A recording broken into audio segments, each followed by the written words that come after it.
Срочные новости этого дня. Сегодня утром участники спецоперации и представители комитета, такие ответственные товарищи, как Андрей Белоусов, актер Александр Балуев, Евгений Сидихин и Яна Поплавская, в видеообращении лично обратились к высшему руководству Российской Федерации с требованием отстранить генерального директора Первого канала телевидения Константина Эрнста от занимаемой должности и привлечь его к ответственности.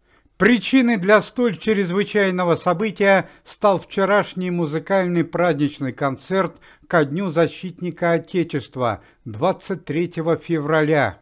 Как стало известно, руководство Первого канала во главе с Константином Эрнстом незаконно вырезали из концерта известную патриотическую песню «Русские» в исполнении заслуженной артистки России Анны Осиповой, а также знаменитую песню «Небо славян», которую исполняет известный патриот Российской Федерации Ярослав Дронов, больше известный под именем «Шаман».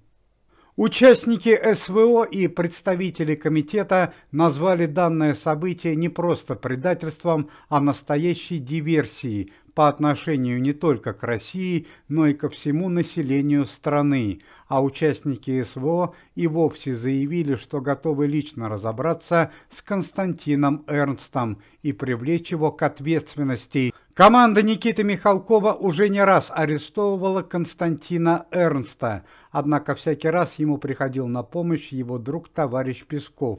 Ну а коли на этот раз в дело вмешались участники СВО, есть большая вероятность, что Константина Эрнста в действительности отстранят от занимаемой должности, и он наконец-то будет привлечен к ответственности. Сегодня видный общественный деятель и начальник службы безопасности комитета Евгений Пригожин вновь оказался на приеме в Кремле и пообщался со своим бывшим боссом, президентом. Евгений Викторович Пригожин отчитался о работе комитета и еще раз заявил о важности работы организации. При этом он отметил, что некоторые высокопоставленные чиновники до сих пор мешают работе организации. При этом Евгений Пригожин отметил самое важное, цитата: «Особой помощи мы не ждем, самое главное нам не мешать», заявил Евгений Пригожин.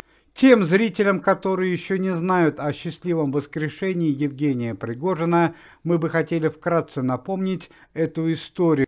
Чрезвычайное событие произошло в ноябре 2024 года. С помощью зарубежной прессы и помощи российских журналистов и комитета Евгения Пригожина удалось обнаружить живым и невредимым в стране Нигерия.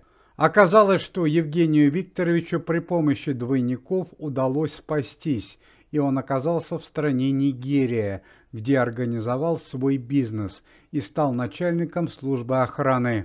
Однако комитет вмешался в это событие и уговорил Евгения Викторовича приехать в Россию, и уже почти третий месяц Евгений Пригожин является начальником службы безопасности комитета. По делу известного телеведущего Владимира Познера привлекли к ответственности и еще одного артиста, его друга Ивана Урганта. Отметим, что совсем недавно Владимир Познер и Иван Ургант попытались незаконно вывести денежные средства за рубеж. Однако в ответ команда Никиты Михалкова и Следственный комитет произвел конфискацию имущества и крупных денежных средств Ивана Урганта. По последним данным, у Ивана Урганта был арестован и конфискован шикарный особняк под Санкт-Петербургом и вилла во Владивостоке, а также арестованы финансовые счета на сумму 48 миллионов рублей. Как заявляет третий заместитель организации артист Никита Малинин, конфискация Ивана Урганта еще не закончена, и далее будут известны более шокирующие результаты. Пресс-служба комитета сообщает печальные новости из мира шоу-бизнеса и культуры. Трагически закончилась поездка в зону спецопераций для проведения праздничного музыкального концерта ко Дню защитника Отечества для известного музыканта, бэк-вокалиста группы Любэ Алексея Рябушева. Как стало известно, бэк-вокалист группы Любэ Алексей Рябушев погиб во время исполнения своего профессионального долга – концерта в зоне спецоперации, когда началась атака противника. Алексей Рябушев очень известный музыкант. Он выступал в группе Любэ с 2004 года, а до этого вел сольную карьеру. Уважаемые зрители, если вы желаете выздоровления сотрудникам комитета и поддерживаете их деятельность, то можете поставить лайк под видео и написать поддерживающий комментарий.